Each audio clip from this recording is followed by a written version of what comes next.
February 1945, off the icy coast of Norway, a German U-boat vanished beneath the waves. Its mission, top secret. Its cargo, 67 tons of liquid mercury and advanced Nazi weapon tech bound for Imperial Japan. But the war ended. The wreck stayed hidden until fishermen started pulling up poison crabs and mercury-laced cod. Today, U-864 lies broken on the ocean floor, still leaking its deadly cargo into the North Sea. This isn't just a war relic.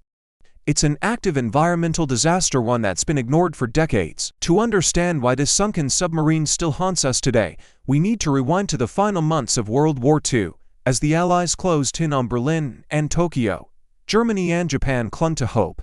They needed a miracle. They needed Operation Caesar. Conceived in late 1944, this audacious plan involved several U-boats ferrying a cargo of deadly weapons to Japan, including an advanced V-2 rocket prototype and enough mercury to equip hundreds of thousands of troops with mercury fulminate detonators. Explosives. It was a long shot. The route was fraught with peril. But if successful, the cargo could bolster Japan's faltering defenses. In early December 1944, 3 German submarines set sail from Kiel, their target, Valfjordur, a remote bay in northwest Norway.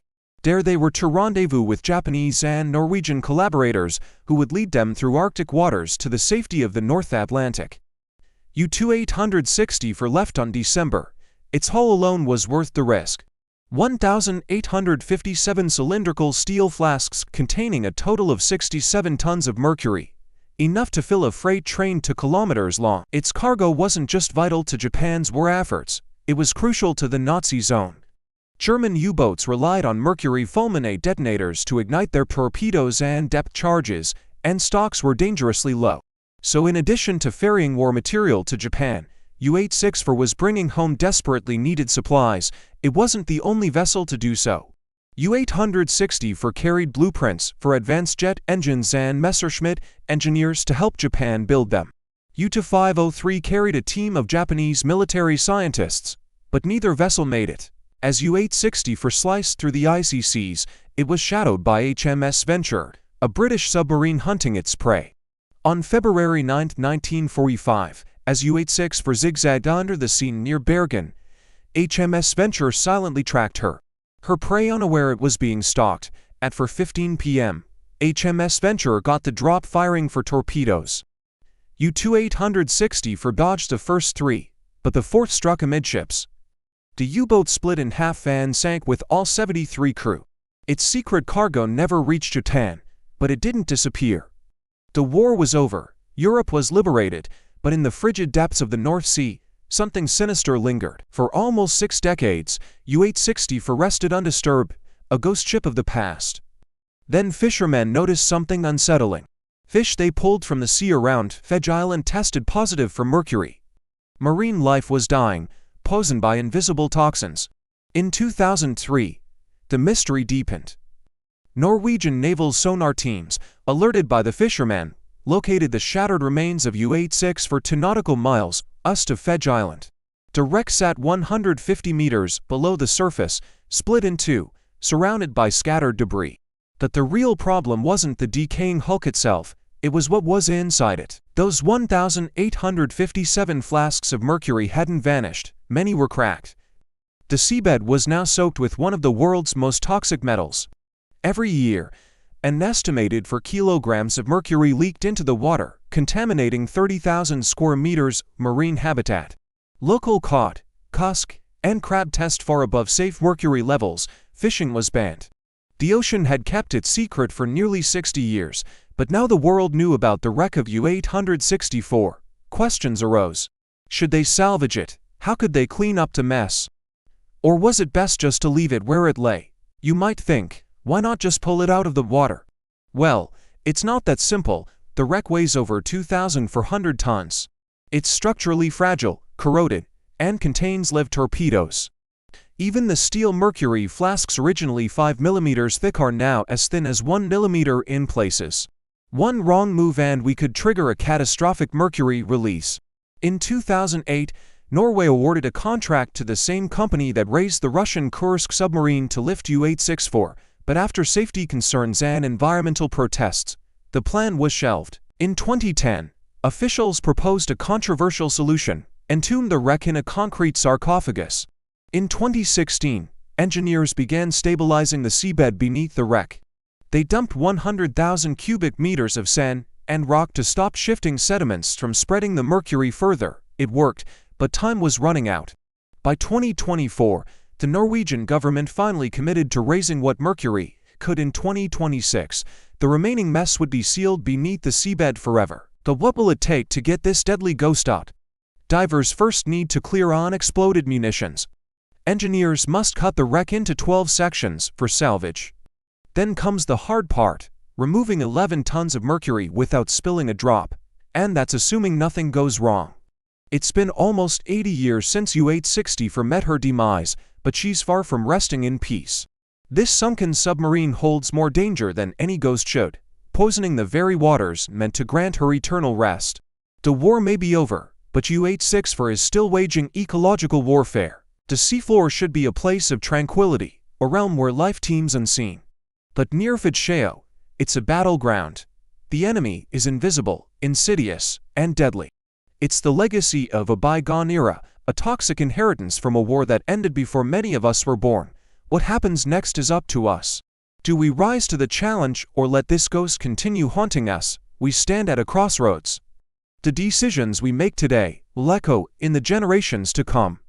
Mercury poisoning kills birds, damages nerves, and even alters DNA. Children are especially vulnerable. When fish along the Norwegian coast tested positive for mercury, it was a wake-up call. Nature was screaming for help, warning us that our negligence could have dire consequences. How much longer will we ignore these cries? We keep finding ourselves in situations where there is no saving the past, only shaping the future. The task ahead is daunting. Removing this toxic cargo is a logistical nightmare. Each flask is heavy, awkward, and potentially lethal. Imagine trying to stack Jenga towers filled with mercury. Now picture the constant threat of collapse. That's the reality facing the divers and engineers who volunteered for this grim assignment. The weight of history quite literally rests on their shoulders. If a single flask breaks, the clock starts ticking. Mercury exposure can cause tremors, memory loss, and even paralysis. It's a race against time to recover as much as possible before the mercury spreads further. But we can't just seal the deal and walk away. We owe it to the marine life, to the communities dependent on the sea, and to ourselves to ensure that this ghost doesn't continue to poison us. So here we are standing at the edge of the abyss, staring into the heart of a watery grave. The wreck of U-864 is more than a wartime relic. It's a chilling reminder of a darker chapter in our past. Yet in the face of this looming threat, humanity has shown its mettle. Divers and engineers are gearing up, ready to tackle a challenge that would test the mettle of any modern mariner. The ocean's depths hold countless secrets, many lost to the passage of time. But every now and then a discovery emerges that stirs the depths of our fascination. The wreck of U-864 is such a find. It's a tangible link to a bygone era, a silent testament to a war that shaped our world. It beckons us to explore the murky depths of history and confront the haunting realities of war. It serves as a poignant reminder of a past we can't change, but a future we can influence. This isn't just a story about a sunken submarine. It's a story about legacy, about the echoes of the past that resonate in our present and will shape our tomorrow. The wreck of U-864 lies beneath the waves, but its story reaches up, tugging at our collective conscience. It compels us to confront uncomfortable truths and ponder the enduring impact of our actions. The legacy of U-864 is a sobering reminder that some wounds run deeper than skin and some scars run longer than years. But it's also a call to action. It urges us to learn from the mistakes of yesterday and strive for a brighter, more sustainable future. In the face of adversity, we discover resilience.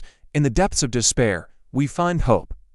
The wreck of U-864 is a stark reminder of humanity's capacity for destruction, but also our indomitable spirit to confront and overcome. It stands as a silent testament to those who perish and a beacon for those who survived.